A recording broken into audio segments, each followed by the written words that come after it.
Brings beauty and efficiency to the modern kitchen, and new electric appliances add to its convenience. On the new circular electric stove is a glass tea kettle. You can see when it needs filling, it is easy to keep clean, and boiling water will not crack it. What you guys are seeing right now is footage from the 1940s and 1950s. This video shows how people from the 1940s and 50s thought the kitchen would look like in the future. It includes inventions such as automatic dog feeder and also automatic toaster. But as you can see, these kind of inventions didn't actually quite happen. This is retrofuturism.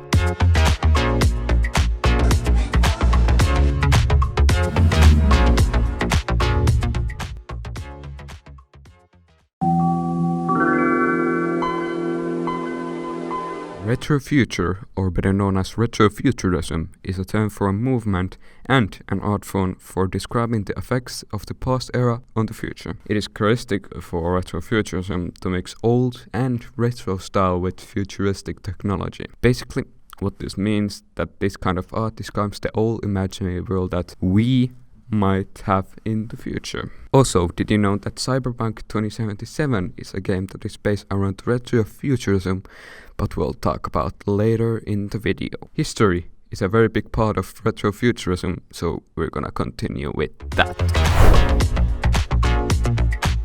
So before I talk about the history of retrofuturism, I want to talk about what was before retrofuturism. Before retrofuturism, there was an art movement called Futurism. It was a movement which originated from Italy, but was also in Russia, I think, and it was active during the beginning of the 1900s. It was also a social movement which glamorized things like future, technology, and energy. You might be asking, how does futurism relate to retrofuturism?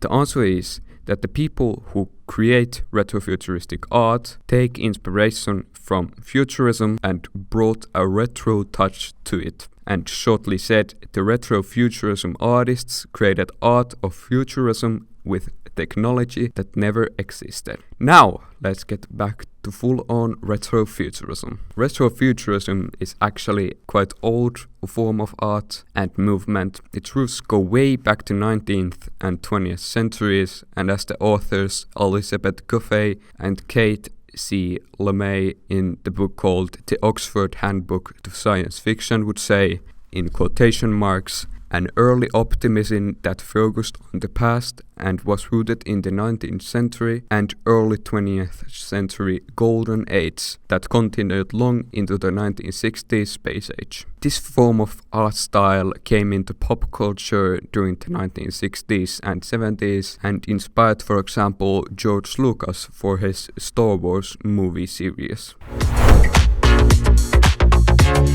As the name retrofuturism tells, in retrofuturism, there's going to be retro and futuristic type of characteristics in the art movement. The combination of retro and futurism can lead to intriguing artwork and art in general. Many illustrators have described retrofuturism to have vintage and retro design aspects, but also to have many futuristic type of design aspects. It can also be seen as abstract, but also vibrant, since in the artwork many artists use light and optimistical colors and bringing a hopeful atmosphere. But the main thing the artists of retrofuturistic artwork want to give the consumer of art is nostalgia. These retro type of paintings and other artwork are thought to give the feeling of future that could have happened but never did. But also many characteristics have retrofuturism's changes, so let's jump into those.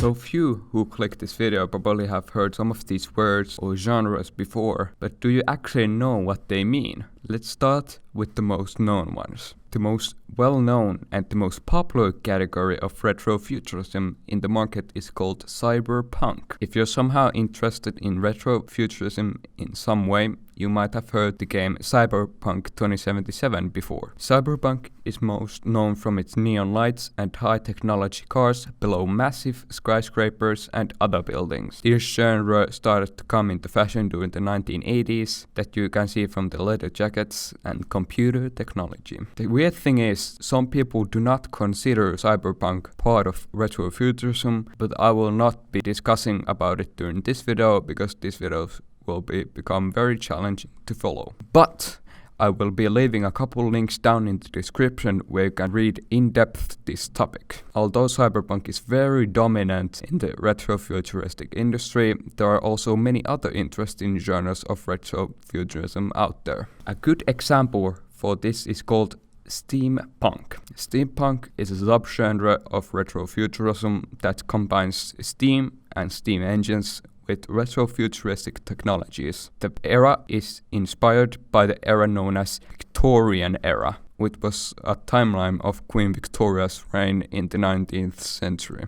The genre features clockwork, engines, and, for example, laboratory equipment with futuristic design concepts such as robot arms and robots in general. Also many other genres, subgenres, and other genres of art that somehow relate to retrofuturism, like atompunk, dieselpunk, vaporwave, nostalgiacore, K-bug, synthwave, Reagan. But let's not talk about them anymore because then this video is going to be like 2 hours long, so let's move on. Welcome to the Video Game Zone. In this zone you'll be hearing about the best games that feature retrofuturism. So let's get straight into it. These example games include games like Fallout 4, Alien Isolation, Grand Theft Auto 2, the Wolfenstein games, which are my personal favorite games, and of course the newest addition to these games, Cyberpunk 2077. Thank you guys for listening to this part, and let's go to the next and final scene of this whole video. Alright, back to normal. In this section, I'll be listing the most important points of retrofuturism quite quickly. So, in a conclusion, retrofuturism is an art form which describes what people in the past would think the future would look like. And retrofuturism started back in the 19th century, and it's very vibrant and very retro-ish. There are many genres of retrofuturism, but the most popular ones are cyberpunk and steampunk. Also, many video games feature retrofuturism, such as Cyberpunk 2077 and Wolfenstein games. And that's it. Also, put down in the comments how many times you think I said retrofuturism. And like, sub, comment, and see you guys later. Hey, yo, look who fell asleep first. Prank him, John. You already know. Yo! Yeah!